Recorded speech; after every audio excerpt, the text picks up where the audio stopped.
Hello dear. तो आज के वीडियो लेक्चर में हम लोग देखेंगे polygon law of vector addition, है ना। अभी तक हम लोग triangle law of addition, parallelogram law of addition and subtraction of vector ये कंप्लीट कर चुके हैं, ठीक है। तो polygon law of vector addition है क्या?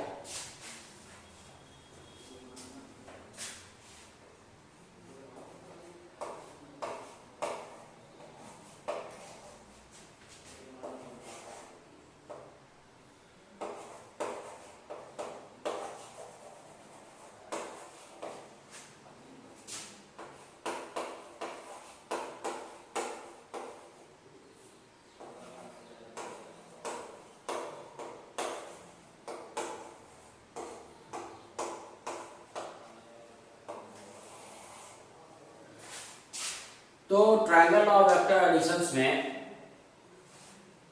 या parallelogram law of vector addition में एक साथ हम लोग दो वेक्टर्स को ऐड कर सकते हैं, है ना। अगर दो से ज्यादा वेक्टर्स हो तो पहले दो को ऐड करेंगे, उसका जो रिजल्ट आएगा फिर उसको तीसरे के साथ ऐड करेंगे, जो रिजल्ट आएगा फिर चौथे के साथ करेंगे।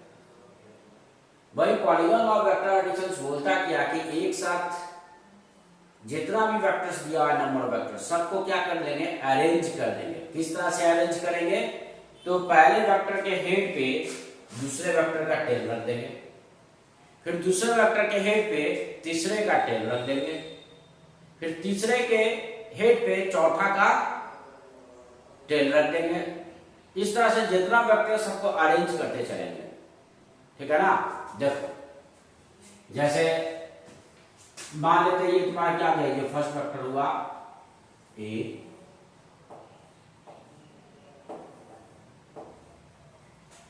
ये सेकंड वेक्टर का टेल हम लोग कहां पे लाकर रख दिए हैं, फर्स्ट के हेड पे। ये मान लेते हैं ये वेक्टर कितना हो गया, ये वेक्टर बी हो गया, सेकंड वेक्टर, ठीक है। ये थर्ड वेक्टर हो गया,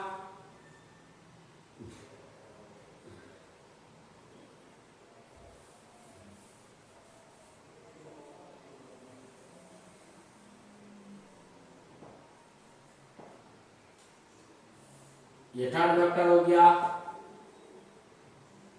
सी वेक्टर। ये मान लेते हैं कि फोर्थ वेक्टर हो गया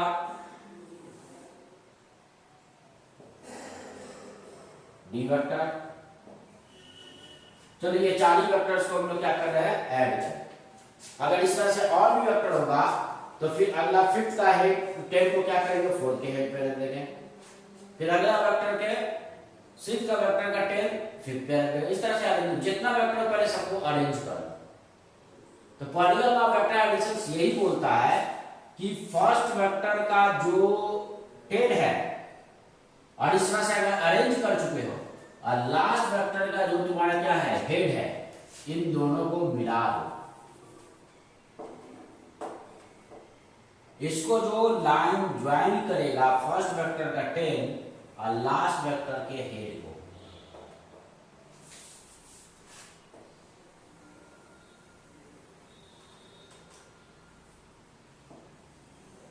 ये लाइन जो है ये सारे वेक्टर का रिजल्टेंट हो जाएगा। तो ये वेक्टर होगा कितना, तो ये जो रिजल्टेंट वेक्टर है आर, दिस इक्वल्स होगा vector A plus vector B plus vector C plus vector D.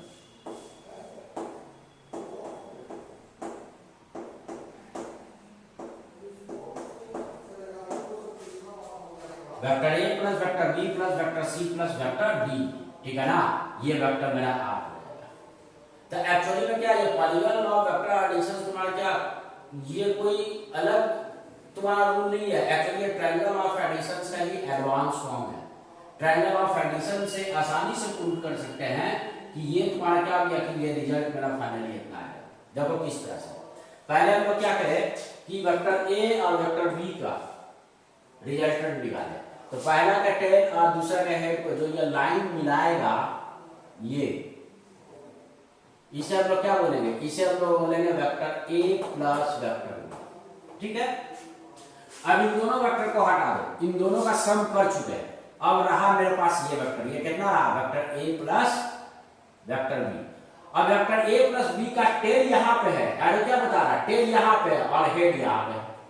अब वेक्टर ए प्लस बी के हेड पर वेक्टर सी का क्या है, देखो यहाँ पे इसी पोजीशन पे वेक्टर सी का टेल है ना।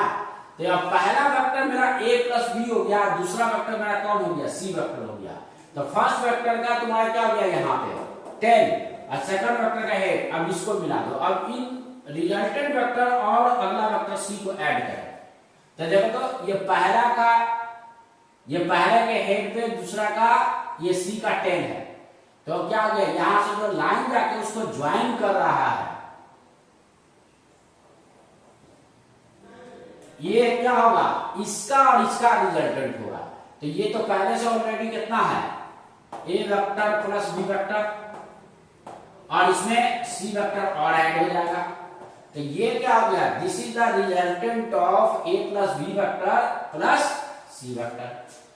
अब सी को भी हटा दो, है ना, और इसको भी हटा दो। अब ये सब हट गया, अब इतना पूरा हट गया, तो यानी कि ए बी सी तीनों का रिजल्टेंट ये है, A vector plus B vector plus C vector.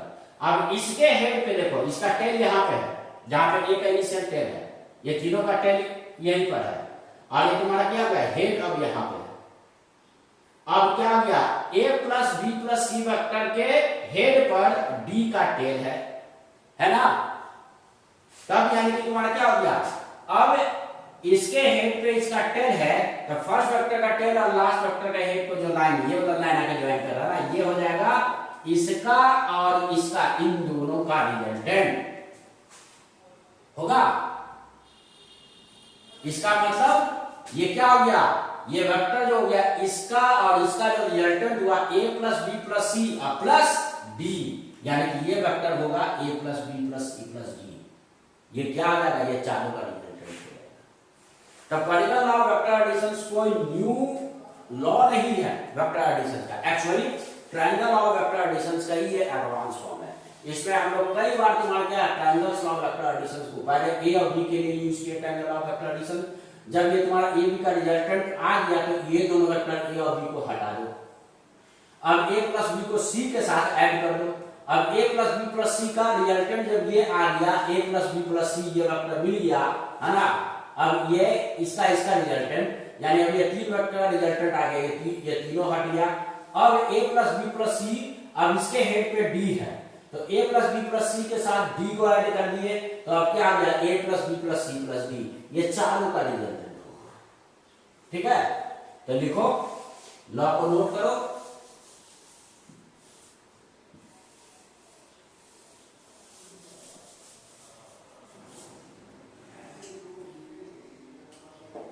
ये फिगर बना लोगे,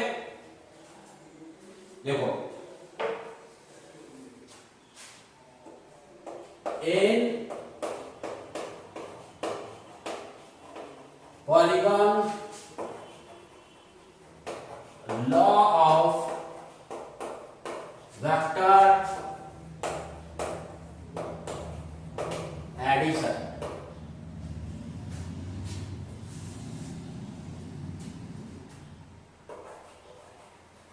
the tail of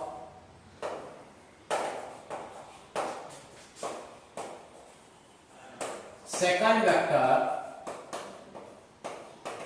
is placed on head of first vector, and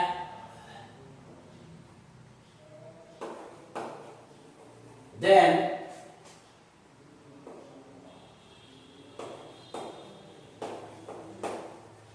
the tail of third vector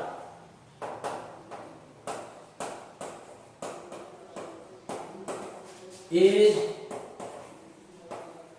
placed on head of second vector.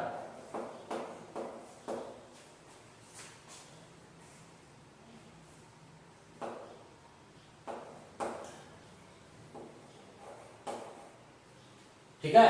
और इस तरह से सारे vectors को हम लोग क्या करते हैं, इसी तरह से हम लोग अरेंज कर देते हैं, ठीक है। और एंड सो ऑन इस तरह से कंटिन्यू रखते हैं जब तक कि जितना वेक्टर सब अरेंज ना हो जाए। जितना वेक्टर दिया, पहले के हेड पे दूसरा का टेल, फिर दूसरे के हेड पे तीसरे का टेल, तीसरे के हेड पे चौथा का टेल, चौथे के हेड पे पांचवा का टेल, पांचवे के हेड पे छठा। अगर n नंबर वेक्टर्स तो इस तरह से सारे वेक्टर को अरेंज कर देना, ठीक है ना। अरेंज होने के बाद अब क्या हो जाएगा, ठीक है ना। तो फर्स्ट वेक्टर का टेल और लास्ट वेक्टर के हेड को जो लाइन जाके ज्वाइन कर रहा है, ये क्या बोलेंगे, सारे अरेंज वेक्टर का उसको हम लोग रिजल्टेंट बोलेंगे, ठीक है ना। देखो the line joining tail of first vector with head of last vector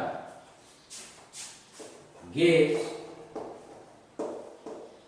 the resultant vector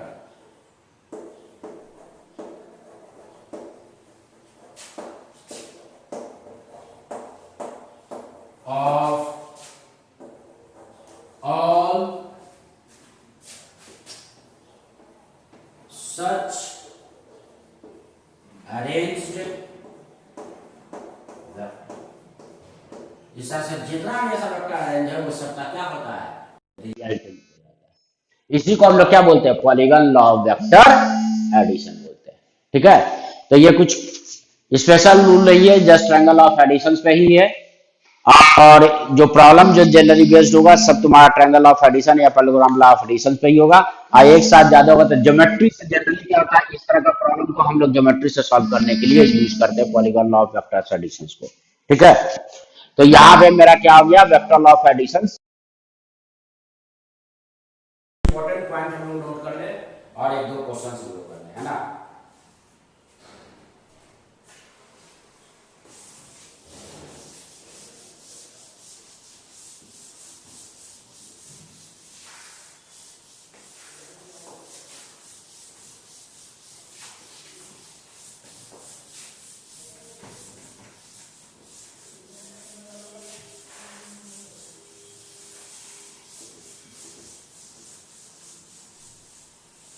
देखो दो वेक्टर का रिजल्टेंट कब जीरो होता है, जब दोनों वेक्टर एक दूसरे के अपोजिट हो और इक्वल मैग्नीट्यूड का। तो अपोजिट और इक्वल मैग्नीट्यूड का वेक्टर क्या होता है, नेगेटिव वेक्टर्स होता है ना, है ना। तो अगर दो वेक्टर का रिजल्टेंट अगर जीरो है तो एक वेक्टर उसका तुम्हारा क्या होगा, नेगेटिव वेक्टर होगा। देखो नोट में first point,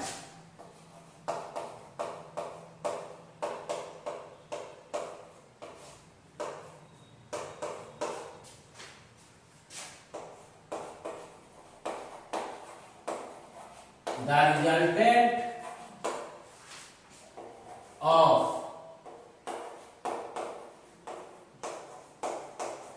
two vector is zero vector if अगर वो दोनों एक दूसरे का नेगेटिव है ना, if they are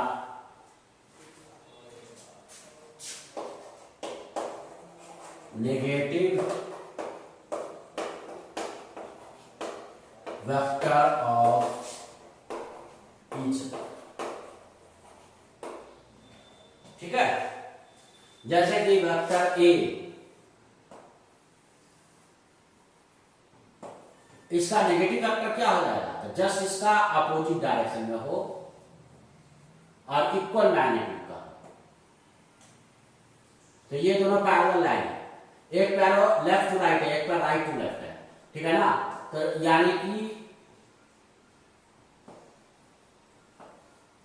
अब मैग्नीट्यूड सेम है, तो एक को वेक्टर ए लिखेंगे तो उससे जब -1 मल्टीप्लाई कर देंगे तो मैग्नीट्यूड सेम रहेगा, डायरेक्शन रिवर्स हो जाएगा। तो वेक्टर ए का नेगेटिव वेक्टर कौन है, -a, तो उसी तरह से ये भी कर सकते हैं, इसमें भी तो -1 मल्टीप्लाई करेंगे तो ए हो जाएगा। तो -a का नेगेटिव वेक्टर कौन है? ए। तो ये दोनों एक दूसरे का नेगेटिव वेक्टर है, तो नेगेटिव वेक्टर्स का रिजल्टेंट ऑलवेज क्या हो जाता है? 0 हो जाता है ना। सेकंड, तीन वेक्टर, अब दो वेक्टर के बाद अब तीन वेक्टर का रिजल्टेंट कब 0 होगा? या तो वो एक क्लोज स्ट्रक्चर बना है, जहां से स्टार्ट हुआ वहीं पे। तो पॉलीगॉन लॉ ऑफ एडिशन से अगर मेरा क्या हो गया, नंबर ऑफ वेक्टर्स है 1 2 3 4 5, ठीक है ना, 6 7 और 8 है ना, और 8। देखो तो यहां से ये ए वेक्टर, बी वेक्टर, इस तरह से तुम्हारा जो भी हो, ठीक है ना, ये नंबर ऑफ वेक्टर को अरेंज करते हैं। तो यहां से ओ से स्टार्ट हुआ वेक्टर, अरेंज करना स्टार्ट किए तो फाइनली लास्ट वेक्टर ओ पे ही आके खत्म हो गया। तो स्टार्टिंग पॉइंट और एंडिंग पॉइंट सेम है, तो यानी कि यहां पे जो लाइन ज्वाइन करेगा उसका लेंथ क्या हो जाएगा? 0। यानी कि तुम्हारा क्या हो गया, अगर कोई क्लोज स्ट्रक्चर बना दे, सारा वेक्टर मिलकर एग्जैक्टली क्लोज स्ट्रक्चर बना दे, अगर पॉलीगॉन लॉ ऑफ एडिशन के अकॉर्डिंग सबको अरेंज करना स्टार्ट करें, तो स्टार्टिंग पॉइंट और लास्ट वेक्टर का हेड, फर्स्ट वेक्टर का टेल भी वहीं पे, लास्ट वेक्टर का हेड भी, तो इसका लेंथ क्या हो जाएगा? 0 हो जाएगा ना। यानी कि इन दोनों को जो ज्वाइन करने वाला लाइन है क्या, फर्स्ट वेक्टर का टेल और लास्ट वेक्टर के हेड को, उसका लेंथ क्या होगा? 0। तो ये 0 हो जाएगा। तो क्लोज स्ट्रक्चर अगर है तो सारे वेक्टर का रिजल्टेंट क्या होगा? एक 0 वेक्टर होगा, ठीक है। तो उसी तरह से अगर तीन वेक्टर का क्लोज स्ट्रक्चर क्या होगा? ट्रायंगल।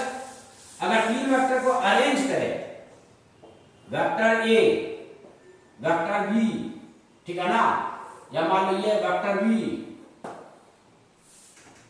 और यहां से चले वेक्टर सी, ऐसा हो इधर वेक्टर सी, तो देखो तो पहला के हेड पे दूसरा का क्या है? टेल है, और दूसरे के हेड पे देखो ये तीसरा सी वेक्टर का टेल यहां पे, और सी का हेड कहां पे आ गया? ए के टेल पे आ गया, तो क्लोज स्ट्रक्चर हो गया। तो जहां से तुम्हारे तीनों का अरेंज किए, पहला का टेल और लास्ट वेक्टर का हेड एक ही जगह पे, तो इन तीनों का रिजल्टेंट क्या हो जाएगा? तो vector A plus vector B plus vector C, polygon law of addition से ये 0 वेक्टर हो जाएगा। एक ये तरीका हुआ। दूसरा तरीका क्या हुआ कि वेक्टर ए, अगर ये तुम्हारा क्या है, क्लोज स्ट्रक्चर अगर ये क्या हो गया, अगर नहीं है तो ये स्ट्रेट लाइन पे हो, जैसे कि वेक्टर ए, और इस पे वेक्टर ए के हेड पे वेक्टर बी को रखे, ये वेक्टर बी,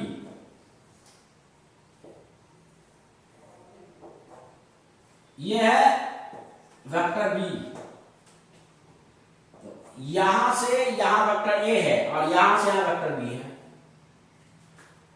ठीक है। अब वेक्टर सी के हेड, ये वेक्टर बी के हेड पे वेक्टर सी का टेल रखे यहां पे, और सी तुम्हारा यहां से स्टार्ट हुआ, बी के हेड से स्टार्ट हुआ, यहां से सी कहां से स्टार्ट हुआ? यहां से, और जाके खत्म हो रहा ए के टेल के पास। कहां पे जाके ये टर्मिनेट कर रहा है, वेक्टर सी ए के टेल पे जाके टर्मिनेट कर रहा है। तब बताओ, वेक्टर ए के हेड पे वेक्टर बी का टेल है, और वेक्टर बी के हेड पे ये सी का टेल है, और इसका हेड ए के पास आ गया यहां पे। तो इसका मतलब क्या हो गया? ट्रायंगल लॉ ऑफ एडिशन से इसका रिजल्टेंट तो 0 हो गया ना। तो स्ट्रेट स्ट्रक्चर पे भी ये 0 हो सकता है। कब? तो इस कंडीशन में तुम्हारा क्या होगा, इसको साइड ए इसको साइड बी बोले, तो देखो तो यहाँ पे magnitude of A plus B, इस वेक्टर का चूंकि एक स्ट्रेट लाइन पे है, और जब दो वेक्टर के बीच में एंगल 0 होता है तो यहां से यहां तक टोटल लेंथ कितना हो जाएगा? ए प्लस बी। दो वेक्टर के बीच में एंगल 0 होता है, रिजल्टेंट कितना हो जाता है? ए प्लस बी।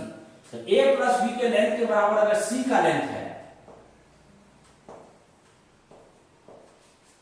तो ऐसा हो सकता है। या ट्रायंगल के केस में जानते हैं कि किसी भी दो साइड का समेशन तीसरे से बड़ा होता है, तो यहां पे कंडीशन क्या होना चाहिए? ए प्लस बी ग्रेटर देन सी हो, या बी प्लस सी ग्रेटर देन ए हो, ठीक है। या तुम्हारा साथ में हम लोग क्या बोल सकते हैं कि सी प्लस ए, किसी भी दो साइड का समेशन अगर मेरा ग्रेटर है तीसरे साइड से, ठीक है ना, तब उस कंडीशन में ये क्या हो गया? एक ट्रायंगल स्ट्रक्चर है, और ट्रायंगल स्ट्रक्चर में क्या हो गया? एक क्लोज लूप है, जहां से स्टार्ट हुआ वहीं पे आके ये टर्मिनेट कर रहा है। तो इसलिए यहां पे तुम्हारा क्या हो जाएगा? ट्रायंगल, जो पॉलीगॉन लॉ ऑफ एडिशन के अकॉर्डिंग इसका रिजल्टेंट 0 होगा। तो यानी किस तरह से दो कंडीशन में तीन वेक्टर्स है, तो तीन वेक्टर का मेरा समेशन क्या हो सकता है, 0 हो सकता है। या तो कोई स्ट्रेट लाइन पे तुम्हारा क्या हो गया, दो वेक्टर का मैग्नीट्यूड का समेशन तीसरे के बराबर हो, या नहीं तो अगर ये क्या हो कि दो वेक्टर का साइड का समेशन तीसरे से बड़ा हो तो ये ट्रायंगल बन सकता है, तो उस कंडीशन में रिजल्टेंट 0। लेकिन अगर बताओ दो वेक्टर का साइड का समेशन अगर तीसरे से छोटा होगा तो वो कभी भी क्लोज स्ट्रक्चर नहीं बन सकता है, ट्रायंगल नहीं बन सकता है, क्योंकि ट्रायंगल का प्रॉपर्टी ही क्या है कि sum of two side is always greater than third side. अगर दो साइड का समेशन अगर तीसरे साइड से अगर तुम्हारा क्या हो गया छोटा है, इसका मतलब वो ट्रायंगल यानी कि क्लोज रूप नहीं बना सकता है। तब उस कंडीशन में तीन वेक्टर का समेशन 0 नहीं होगा। ठीक है, तो यहां पे सेकंड जो नोट में हो गया, the resultant of three non zero vectors, कहने मतलब तीनों में से कोई भी 0 नहीं है, ठीक है ना। तो तीन नॉन जीरो वेक्टर्स का रिजल्टेंट मेरा क्या होगा, 0 होगा। A 0 if either they forms a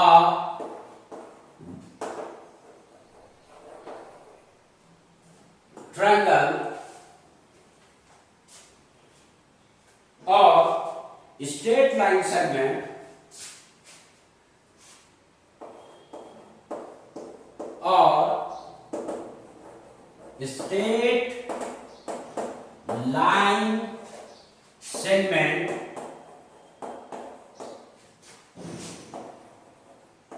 such that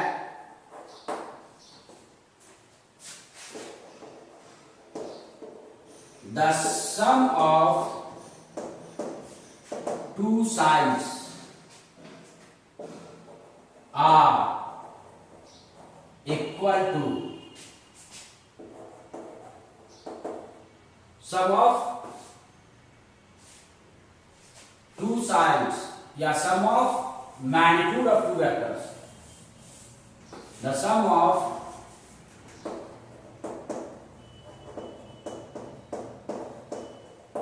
magnitude of two vectors is equal to third vectors. ठीक है, या चार वेक्टर्स होगा तो चार के भी देखिए कोई भी तुम्हारा क्या क्लोज लूप हो गया। यहां पर तीन की बात हो रहा है ना, तीन में दो का समेशन तीसरे से बड़ा होगा। अगर वो फोर वेक्टर का इसी तरह से चार वेक्टर का रिजल्टेंट कब 0 होगा, वो तभी पॉसिबल हो सकता है अगर तीन साइड का समेशन चौथे से बड़ा हो, तो वो क्लोज लूप बना सकता है, तो उसका कंडीशन में 0 हो सकता है। इसलिए टर्म क्या यूज किया जाएगा, मे बी, है ना, 0 होगा कि नहीं होगा। उसी तरह से 5 साइड्स हो, पेंटागन हो गया, तो उसके केस में तुम्हारा क्या बोलोगे, अगर सम ऑफ 4 साइड अगर फिफ्थ साइड से अगर फिफ्थ से बड़ा है तो वो क्लोज स्ट्रक्चर बना सकता है। लेकिन अगर 4 साइड का समेशन 5 में से छोटा है तो वो कभी क्लोज स्ट्रक्चर नहीं बना सकता है। किसी भी तुम्हारे क्या पॉलीगन के लिए वही चीज है, अगर n साइड्स है तो n-1 साइड का समेशन, ठीक है ना, अगर लास्ट वाले साइड यानी कि तुम्हारा क्या हो गया जो सबसे बड़ा साइड है उससे अगर वो बड़ा है बाकी सारे साइड का समेशन, तो वो क्लोज स्ट्रक्चर बना सकता है। लेकिन अगर बाकी सारे साइड का समेशन n-1 साइड का समेशन सबसे बड़ा वाला साइड से अगर छोटा है तो वो कभी भी क्लोज स्ट्रक्चर नहीं बनाएगा। ठीक है, ठीक है, तो इसमें बेस्ड हम लोग क्वेश्चन देख रहे हैं।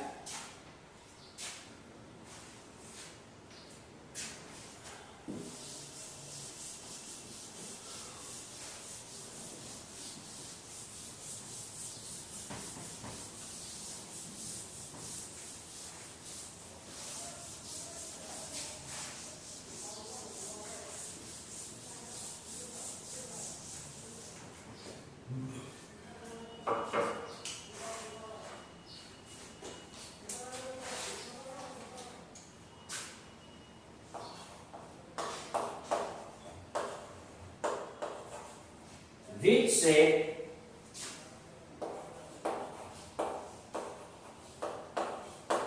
में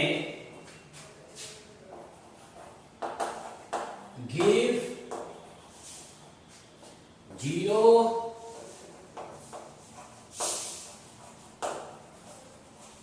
resultant वेक्टर। पहला हो गया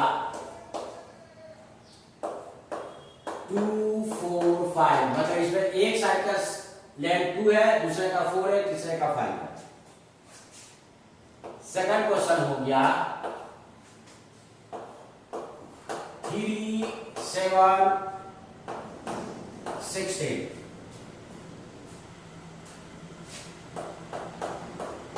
थर्ड हो गया 7 15 9।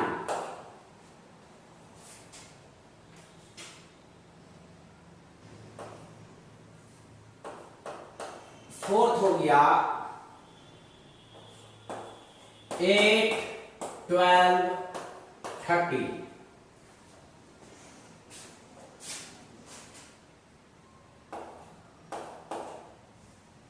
फिफ्थ हो गया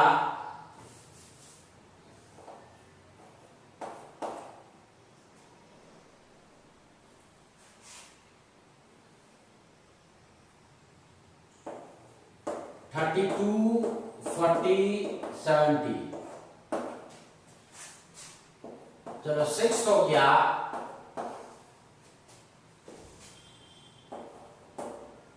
2 5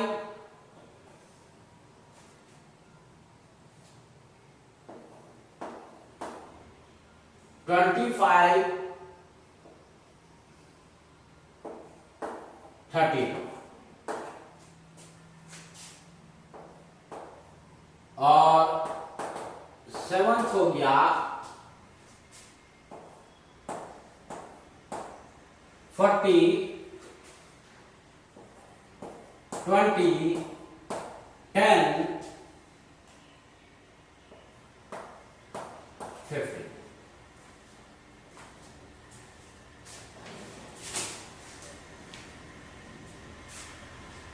इस ये सब में तुम्हारा क्या 3 वेक्टर्स है अप टू क्वेश्चन नंबर 5 तक, और लास्ट में 4 वेक्टर्स है।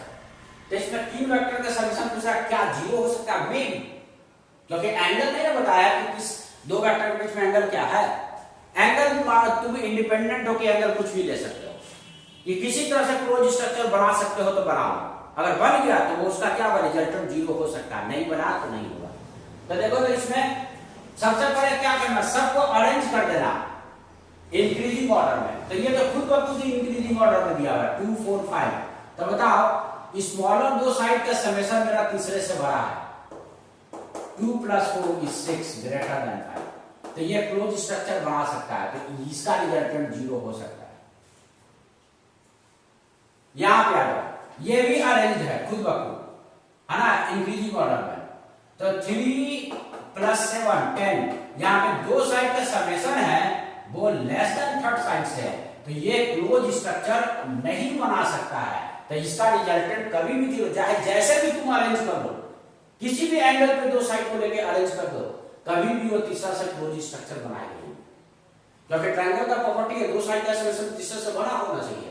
इसमें 2 साइड का समेशन तीसरे से बड़ा नहीं है, छोटा है, तो ये क्लोज स्ट्रक्चर नहीं बनेगा। यहां पे इंक्रीजिंग ऑर्डर में पहले अरेंज करो, तो पहले 7 को लिखो, फिर 9 को लिखो, और फिर 15 को लिखो। ये हुआ इंक्रीजिंग ऑर्डर में। अब 7 + 9 मेरा कितना है, 16, विच इज ग्रेटर देन 15।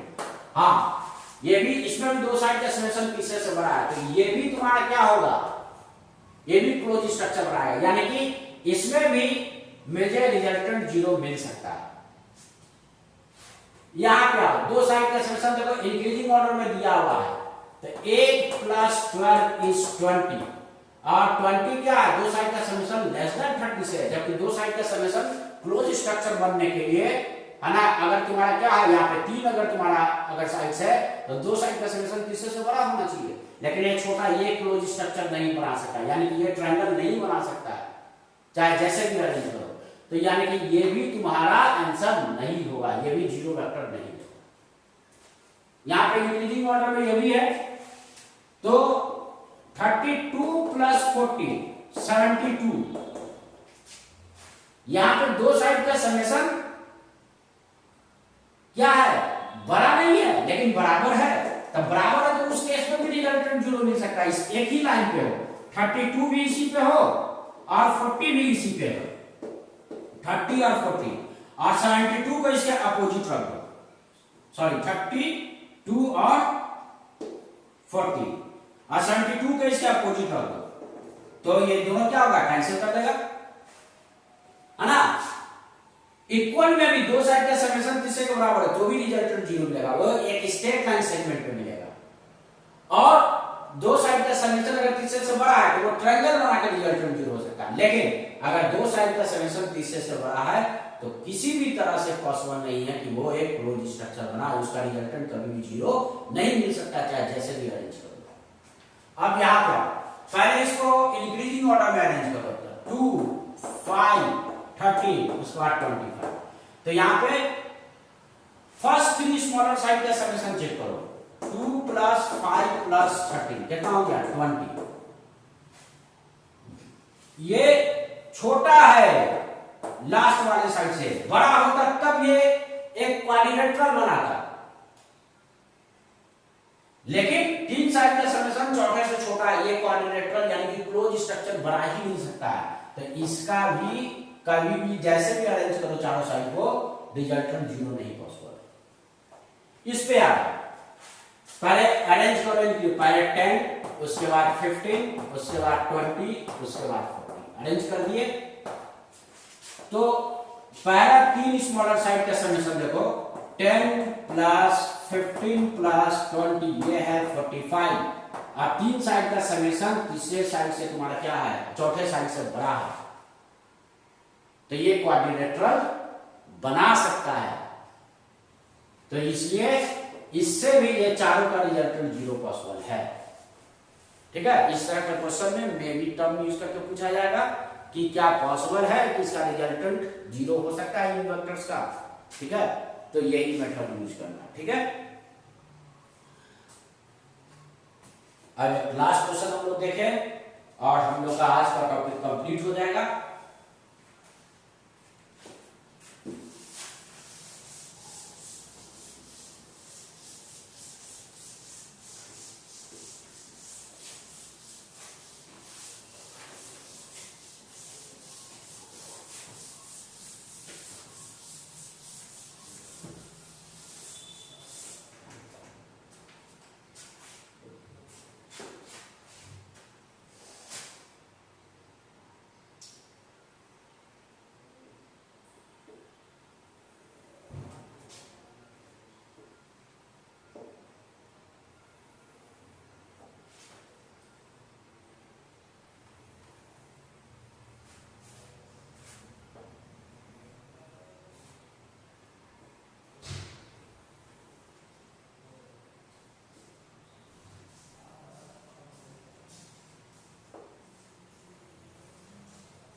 देखो A B C D E F ये एक रेगुलर हेक्सागन है, ठीक है। तो प्रूफ करना है कि vector A B, vector A C, vector A D, vector A E और वेक्टर ए एफ, इसका समेशन जो है वो 6 टाइम ऑफ OA होगा। OA क्या है? OA is the mid point of AB। देखो AB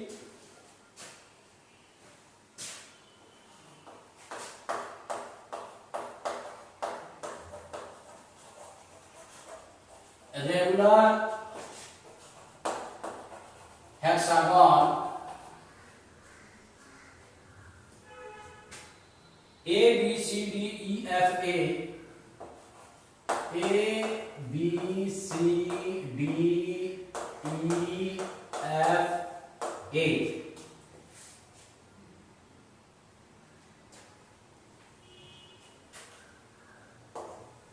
prove that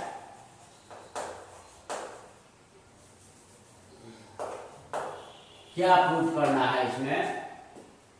तो A B vector plus A C vector plus A D vector plus A E vector plus A F vector, A B A C A D A E और A F, that is equal to 6 times of OA vector, where O is mid point of AD, ठीक है।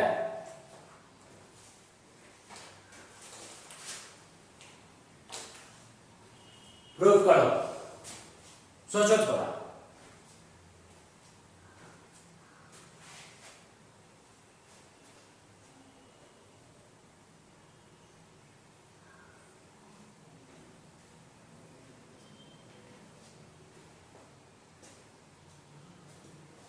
देखो एक hint देते हैं, condition ये use कर सकते हैं, रेगुलर हेक्सागन में आमने सामने का जो साइड्स होता है, जैसे A B E D parallel होता है, उसी तरह से बी सी और ई एफ पैरेलल होता है, उसी तरह से तुम्हारा कौन ए एफ और सी डी पैरेलल होता है, और साथ में इक्वल भी होता है ना। ऐसे भी ये तो रेगुलर हेक्सागन बोल ही दिए, तो सब साइड ही इक्वल, और आमने सामने वाला क्या है? पैरेलल होता है। सोचो फिर।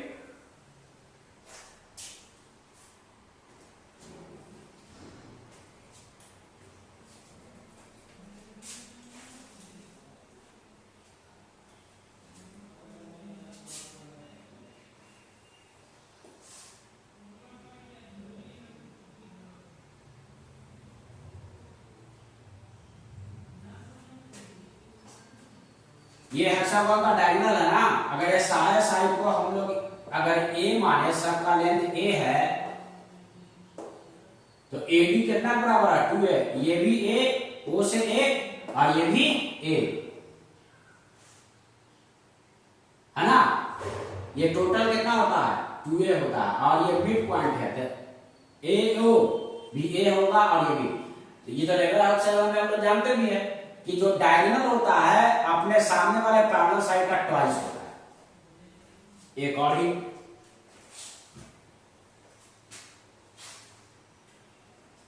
जब लेफ्ट हैंड साइड लेके बढ़ते हैं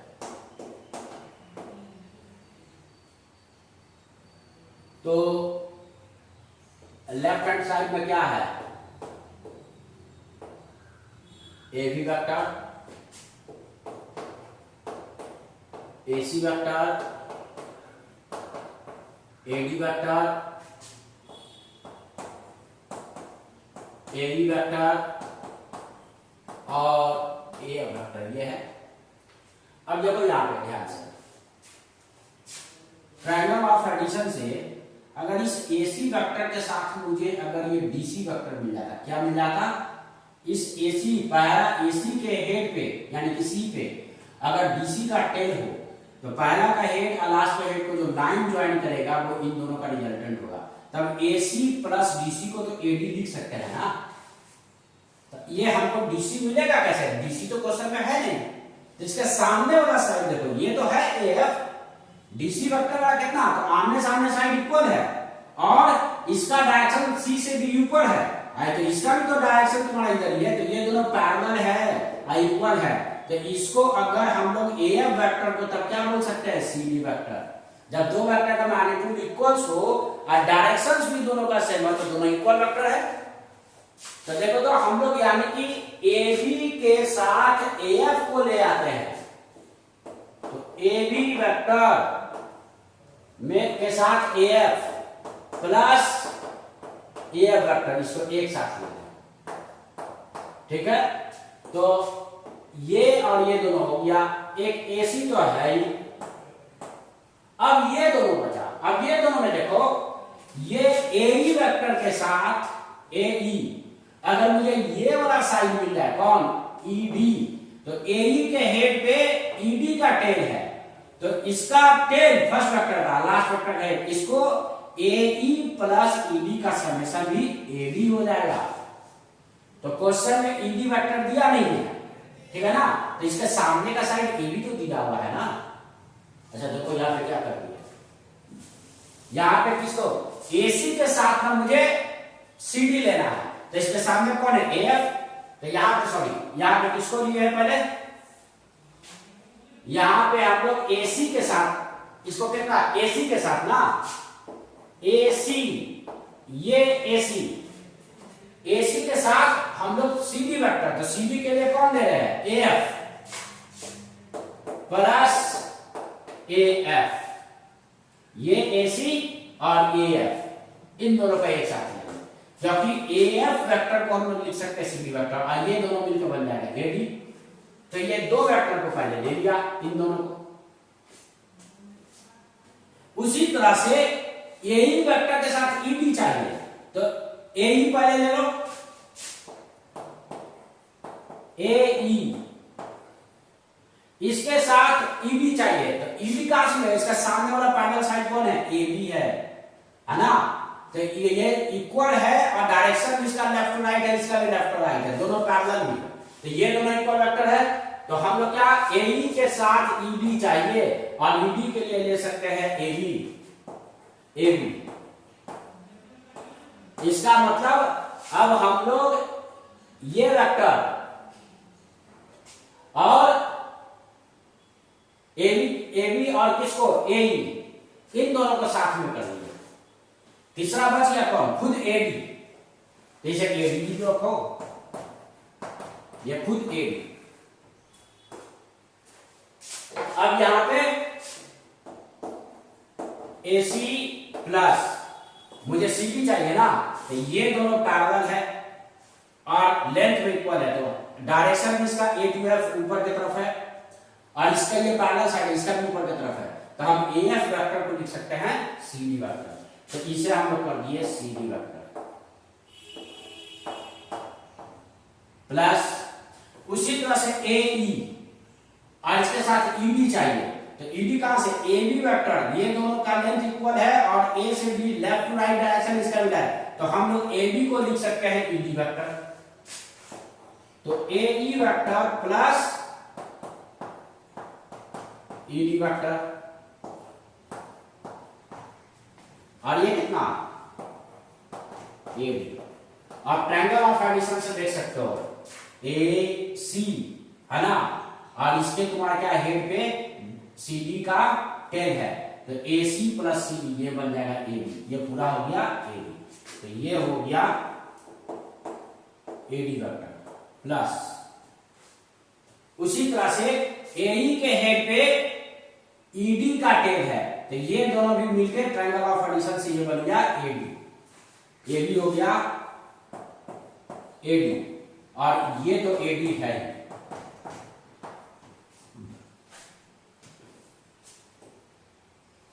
है ना। अब तीनों का सम करो। और दूसरा चीज क्या सकते हो, ऐसे अरेंज करना ए सी, तो सी के बाद डी, तो बीच वाला दोनों गायब हो जाएगा और ए डी आ गया। उसी तरह से ए ई और ई डी, मतलब ये हेड है और ये टेल है, तो दोनों कंसाइड करके ई गायब हो गया और इसका टेल और इसका हेड लास्ट में, ये ए डी बन गया, है ना। अब ये कितना हो गया 3 ए डी वेक्टर, और ए डी वेक्टर मेरा है कितना बाबू, तो ये वेक्टर जो ए डी है ये ए ओ का ट्वाइस है, इसका डायरेक्शन ओ ए का डायरेक्शन इसी लाइन पे है ए टू ओ, और ए डी का भी डायरेक्शन ए टू डी इसी लाइन पे है, तो दोनों तो सेम लाइन पे है, यानी कि ए ओ और ए डी का डायरेक्शन सेम है। तो कैसे इस वेक्टर में 2 मल्टीप्लाई कर देंगे, किसमें, इसमें 2 मल्टीप्लाई कर देंगे तो मेरा ए डी वेक्टर मिल जाएगा। मैग्नीट्यूड तो ए का ए है, इसमें 2 से मल्टीप्लाई करें तो मैग्नीट्यूड 2 हो जाता है, 2 मैग्नीट्यूड का कौन वेक्टर इसी लाइन पे ए डी है, तो इसको हम क्या लिख सकते हैं, तो ए डी को लिख सकते हैं twice of A O vector. इसका भी ए डी का भी डायरेक्शन ए से ऊपर की तरफ है इस लाइन पे डी की तरफ, और ये ओ ए का भी डायरेक्शन ऊपर की तरफ है डी की तरफ। तो कितना हो गया ये, दिस इक्वल टू हो गया 6AO, यही तो प्रूफ करना था, राइट हैंड साइड प्रूफ, ठीक है। तो हम लोग का वेक्टर एडिशन लॉ सब कंप्लीट हो गया। आगे अब हम लोग रेजोल्यूशन ऑफ वेक्टर देखेंगे, मतलब वेक्टर को किस तरह से ब्रेक कर सकते हैं, ठीक है। तो अगले क्लास में हम लोग रेजोल्यूशन ऑफ वेक्टर्स यानी कि नेक्स्ट लेक्चर में, आज के लिए इतना ही। Okay, bye and take care.